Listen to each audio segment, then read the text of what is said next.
Assalamualaikum warahmatullahi wabarakatuh. Apa kabar sahabat semua, para pemerhati pendidikan, Bapak Ibu guru yang hebat?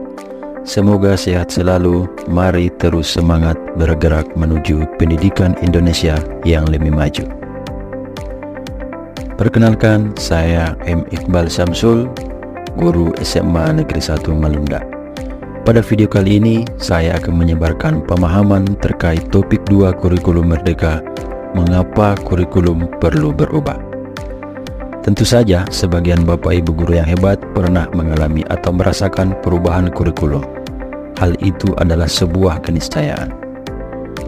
Sebelum kita bahas mengenai mengapa kurikulum perlu berubah, mari kita bahas pengertian kurikulum terlebih dahulu. Berdasarkan Undang-Undang Nomor 20 Tahun 2003 tentang Sistem Pendidikan Nasional menyebutkan bahwa kurikulum adalah seperangkat atau suatu sistem rencana dan pengaturan mengenai bahan pembelajaran yang dapat dipedomani dalam aktivitas belajar mengajar. Bapak Ibu guru yang hebat, ibarat sebuah bangunan, kurikulum adalah fondasi bangunan tersebut yang berpengaruh pada kokohnya bangunan. Begitu pentingnya kurikulum di dalam sistem pendidikan, sehingga menjadikan kurikulum sebagai rujukan pertama yang seharusnya dibenahi. Selanjutnya kita bahas peran dan fungsi kurikulum.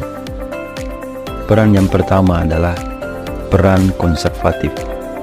Peran konservatif kurikulum adalah melestarikan berbagai nilai budaya yang merupakan warisan masa lalu kepada generasi muda. Hal ini dikaitkan dengan era globalisasi akibat kemajuan ilmu pengetahuan dan teknologi yang memungkinkan pengaruh budaya asing untuk menggeser budaya lokal. Oleh sebab itu, maka peran konservatif dalam kurikulum memiliki arti yang sangat penting. Kemudian peran yang kedua adalah peran kreatif. Peran kreatif menekankan bahwa kurikulum harus mampu mengembangkan sesuatu yang baru sesuai dengan perkembangan yang terjadi dan kebutuhan-kebutuhan masyarakat pada masa sekarang dan kecenderungan pada masa yang akan datang. Peran yang ketiga adalah peran kritis dan evaluatif. Kurikulum juga berperan sebagai penyeleksi nilai dan budaya mana yang perlu dipertahankan dan nilai atau budaya baru mana yang harus dimiliki para peserta didik. Dalam rangka itulah peran kritis dan evaluatif kurikulum diperlukan. Kemudian fungsi kurikulum. Fungsi kurikulum dalam mencapai tujuan pendidikan yaitu merupakan alat untuk mencapai tujuan pendidikan, alat untuk membentuk manusia yang seutuhnya sesuai dengan visi misi dan tujuan pendidikan nasional. Kemudian kita bahas perubahan kurikulum di Indonesia. Penerapan kurikulum di Indonesia dimulai pada tahun 1947. Pada masa itu, kurikulum digunakan untuk menekankan pendidikan watak, kesadaran berwarga negara, dan bermasyarakat. Hal itu disebabkan karena Indonesia baru berumur 2 tahun. Kenapa itu ditekankan? Karena diharapkan masyarakat pada saat itu mempunyai kesadaran untuk berwarga negara, bermasyarakat, dan memiliki watak.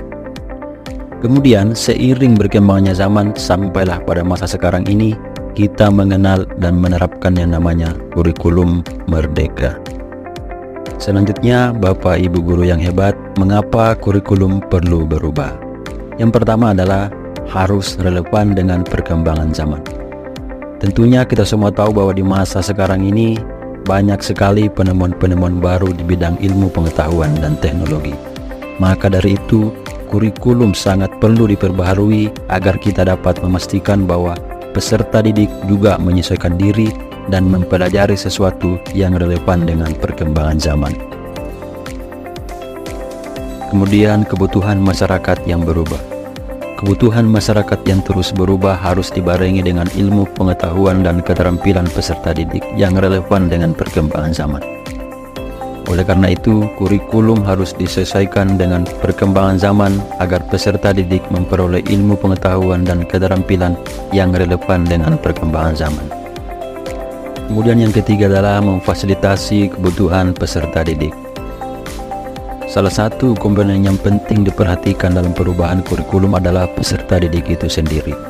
pengembangan dan perencanaan sebuah kurikulum semestinya menyesuaikan dengan minat, bakat, dan kebutuhan peserta didik. Kemudian yang terakhir adalah menyiapkan generasi yang visioner. Kurikulum semestinya bisa memenuhi kebutuhan belajar peserta didik dan dapat menyiapkan generasi bangsa untuk masa yang akan datang. Sebagai generasi yang visioner yang memiliki cita-cita besar dan mampu memandang jauh ke depan.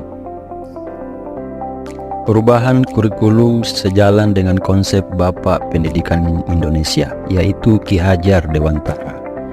Konsep pendidikan menurut Ki Hajar Dewantara didasarkan pada asas kemerdekaan, memiliki arti bahwa manusia diberi kebebasan dari Tuhan Yang Maha Esa untuk mengatur kehidupannya dengan tetap sejalan dengan aturan yang ada di masyarakat.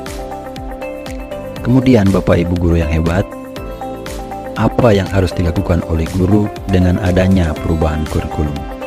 Pada setiap perubahan kurikulum, guru dan tenaga kependidikan lainnya harus siap dengan perubahan tersebut. Guru adalah pelaku utama dalam dunia pendidikan. Yang harus dilakukan adalah implementasi agar pendidikan Indonesia semakin maju dan menciptakan generasi yang unggul. Bapak Ibu guru yang hebat, kesimpulan dari video kita kali ini adalah kurikulum haruslah dinamis, berkembang untuk menyesuaikan tuntutan zaman. Kurikulum tidak bisa digunakan dalam satu waktu tertentu secara terus-menerus, karena dunia terus berjalan untuk